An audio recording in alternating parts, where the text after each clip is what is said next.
imol na ma maule ingai to u adik lo hian khat ti kha ka genut zeka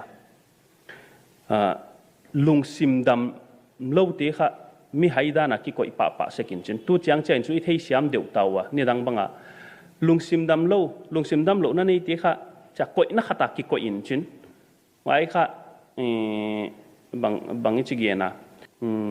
wai kha crack sim hi chi khong mo lung sim wai buai na khat nei chi dan deu cha koi na khat ki nei hi vyo wai kha hoi het lo hi hu chi dana i koi chiang a kha mau kha hong boy deu kha top chiang a mi hai hong swak the hi wa hi lung sim dam lo na nei ti kha mi hai hi zen lo wa hi mi hai chi to lung sim dam lo na nei chi kha ki bang lo wa hi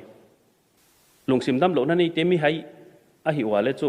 tak sa dam lo na nei te le mi hai chi di mai voi mo dam lo nai chu lung sim dam lo nai chi le dam lo na kha tai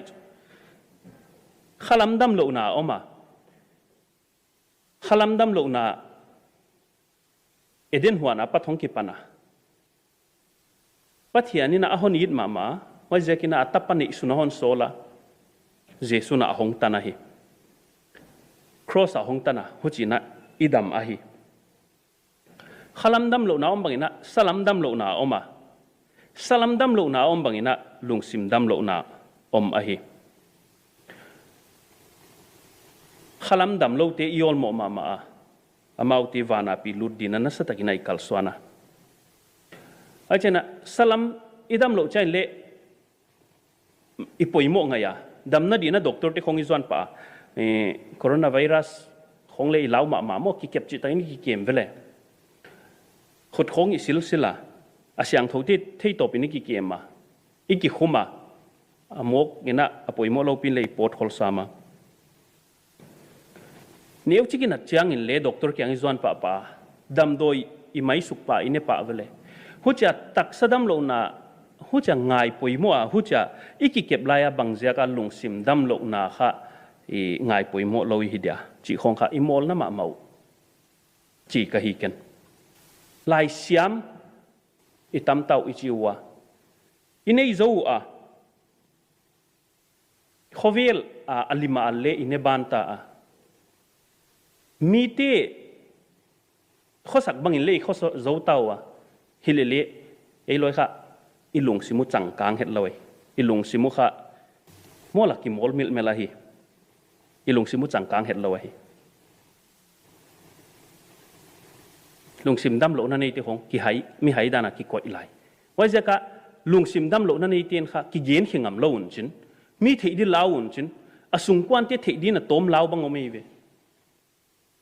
isap tom sunga le lung sim dam lo na nei hun khok tak kyo ma hi amakai lam ten le nei lo tel hiu lung sim dam lo na chitam takoma depression se sia dam lo hi khol kya le adang khat adam lo chi bang om lo tel hi no ki im leo chi leken kon thei le tam takom na hiu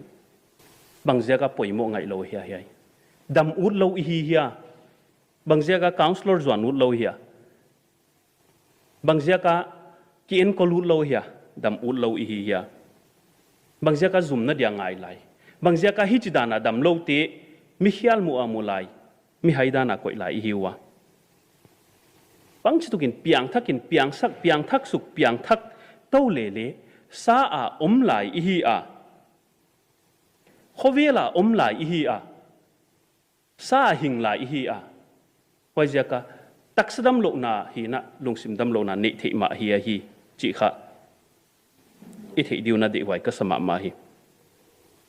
den jang ina ito pa itwa hun chiang ina pumpi thak ahon pedinga to hun chiang ina dam lo thei non lo pumpi a hi di a kial thei non lo pumpi a hi dia se thei non lo pumpi si thei non lo pumpi a hi dia to hun chiang ina bel taksadam lo na chi le om non ke di a khalam dam lo na chi le lungsim dam lo na salam dam lo na chi te om non lo di a hi